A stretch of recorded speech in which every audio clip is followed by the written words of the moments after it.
Sterilisation के types पढ़े थे जिनके अंदर हीट था। हीट के दो मेथड थे, dry heat, moist heat. Dry heat के अभी अपन 4 टाइप पढ़ेंगे। तो इसके अंदर फर्स्ट है आपका red heat. Red heat is important method in which loops, forceps, needle are placed on flame and become then red. Red heat एक इम्पोर्टेंट मेथड है। इसके अंदर लूप्स, फोर्सेप्स, नीडल्स को रखेंगे फ्लेम पर, बिकम देम रेड। ये आपका कोई बंसन बर्नर है, इसकी ये फ्लेम है, ठीक है। इसके ऊपर या तो फोर्सेप्स, नीडल या फिर कोई भी जो है अपने पास इक्विपमेंट है, इसको अपन गर्म करेंगे, फ्लेम पर रखेंगे और तब तक करेंगे जब तक कि वो रेड नहीं हो जाती। इसको एकदम से गर्म करके रेड करना है तो ये स्टेरिलाइज हो जाएगी। यही आपका रेड हीट के द्वारा स्टेरिलाइजेशन है। उसके बाद में आपका आता है फ्लेमिंग। अभी फ्लेमिंग के अंदर क्या होता है, it is a type of dry heat. ये ड्राई हीट का एक टाइप है in which sterile substance is passed through the flame of Bunsen burner but it not become red. It is a type of dry heat method. ये dry heat का एक method है in which sterile substance is passed through the flame. इसके अंदर अपना जो sterile substance है इसको अपन इस फ्लेम के थ्रू इसको पास करवाएंगे। अपना जो भी स्टेराइल सब्सटेंस है वो आपका ग्लास स्लाइड हो सकता है, ग्लास इंस्ट्रूमेंट होता है, कोई भी हो सकता है। बंसन बर्नर के फ्लेम में उसको पास करवाएंगे but it not become red. But उसको रेड नहीं करना। अपन रेड हीट में क्या कर रहे थे, उसको तब तक गर्म कर रहे थे जब तक कि वो रेड नहीं हो जाती। फ्लेमिंग के अंदर क्या करना है, उसको बस पास करवाना है बंसन बर्नर पे, उसको रेड नहीं करना। इसका यूज कौन कौन से इक्विपमेंट्स में होता है, जैसे glass slide, glass instrument, culture tube, इन सबको स्टेराइल करने के लिए फ्लेमिंग का यूज होता है। उसके बाद में थर्ड अपना आता है इंसिनरेशन। इंसिनरेशन क्या है, it is a type of dry heat method. ये ड्राई हीट मेथड का एक टाइप है इन विच इसके अंदर infective material is heated and convert ashes. इसके अंदर इन्फेक्टिव मटेरियल्स को हीट दी जाती है एंड देन वो इन्फेक्टिव मटेरियल एसिस में कन्वर्ट हो जाता है। एसिस मतलब राख। दैट मीन ये एक प्रकार का ड्राई हीट मेथड का टाइप है और इसके अंदर इन्फेक्टिव मटेरियल जो भी है उसको हीट दी जाती है और तब तक दी जाती है जब तक कि वो राख में कन्वर्ट नहीं हो जाता।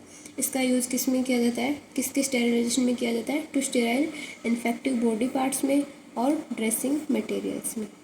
एंड देन आपका आता है लास्ट एंड 4 आता है hot air oven. Hot air oven नाम से पता चल रहा है गर्म हवा का कोई चैम्बर है। देखो, hot air oven is a instrument which is commonly used in hospital for sterilization process. It is a type of dry heat. hot air oven is an instrument. ये एक इंस्ट्रूमेंट है, एक इक्विपमेंट है which is commonly used, जो कि commonly use होता है in hospital, hospital के अंदर। किसके लिए, फॉर स्टेरिलाइजेशन प्रोसेस, स्टेरिलाइजेशन की प्रोसेस के लिए। It is a type of dry heat. ये ड्राई हीट का टाइप है। अब देखते हैं component of hot air oven. Component कौन कौन से लगे रहते हैं हॉट एयर ओवन में। तो फर्स्ट आपका आता है electrically heated. The temperature of 160 degree centigrade provide in hot air oven is by electricity.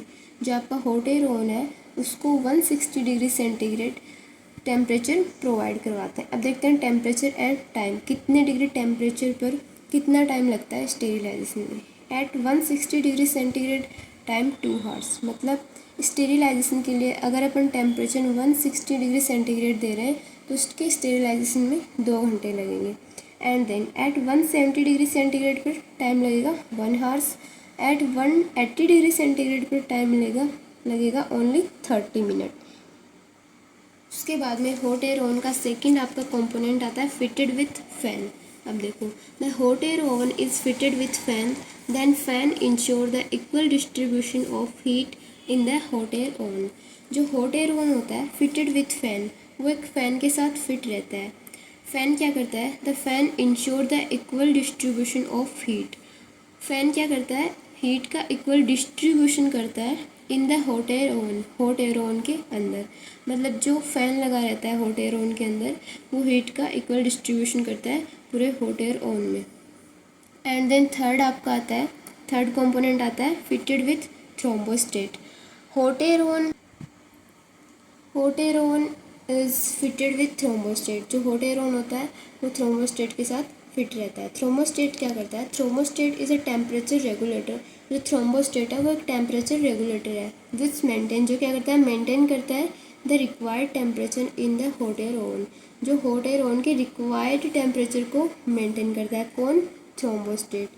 Fourth आपका आता है fitted with tray, fourth component है हॉट एयर ओवन का fitted with tray.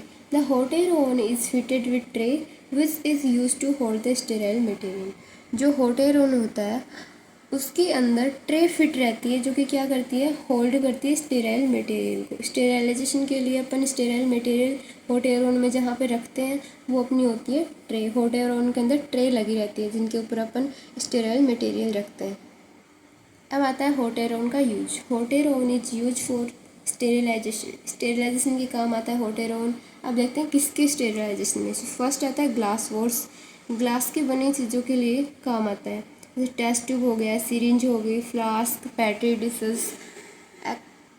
Hot air oven का second use है surgical instrument में, जैसे scissors, forceps. अब देखो हॉट एयर ओवन की प्रोसीजर जो है तो अपन देखेंगे इसकी प्रिकॉशंस, किसकी सावधानियाँ क्या क्या होती हैं। तो देखो फर्स्ट है it should not be overload, जो आपका हॉट एयर ओवन है वो ओवरलोड नहीं होना चाहिए। सेकंड है the sterile material arrange in a manner that ensure equal distribution of heat, जो आपका स्टेराइल मटेरियल है जिसको आप हॉट एयर ओवन के अंदर रख रहे हो उसको अरेंज करके एक मैनरली तरीके से रखना है उसको, क्यों, ताकि ये सुनिश्चित हो, इंश्योर हो कि जो हीट है उसका इक्वल डिस्ट्रीब्यूशन हो पूरे हॉट एयर ओवन के अंदर। थर्ड है the sterile material completely dry before putting in hot air oven, जो आपका स्टेराइल मटेरियल है उसको हॉट एयर ओवन में रखने से पहले कम्प्लीटली ड्राई करना है, उसके बाद में ही उसको हॉट एयर ओवन के अंदर रखना है। फोर्थ आपका rubber material should not sterile in hot air oven, जो भी रबर मटेरियल होते हैं उनको हॉट एयर ओवन के अंदर स्टेराइल करने के लिए नहीं रखना चाहिए, शुड नॉट नहीं रखना चाहिए। फिफ्थ आपका आता है pipette should be covered by paper, जो भी आप पिपेट रख रहे हैं या फिर कोई भी स्टेराइल सब्सटेंस रख रहे हो तो उसको कवर करके रखना है पेपर के साथ में। And the last precaution, the hot air oven should allowed to cool before opening the doors because the glassware may get cracked due to sudden cooling। देखो the hot air oven should allow, hot air oven को allow कर देना चाहिए to cool before opening the doors, hot air oven का door खोलने से पहले उसको कूल ठंडा करना चाहिए, क्यों, because the glasswares may get crack due to sudden cooling, क्योंकि उस हॉट एयर ओवन के अंदर जो आपके ग्लासवर्स रखे हुए हैं उन हॉट एयर ओवन के अंदर का टेम्परेचर इतना ज़्यादा है कि बाहर का जो आपका टेम्परेचर एकदम कूल है और उसको सडनली अगर अपन खोलेंगे तो आपके ग्लासवर्स क्या हो जाएंगे, क्रैक हो जाएंगे, टूट जाएंगे। सो ये थी आपकी प्रिकॉशंस। नेक्स्ट वीडियो जो मॉइस्ट हीट का है वो आपको अगले वीडियो में मिलेगा।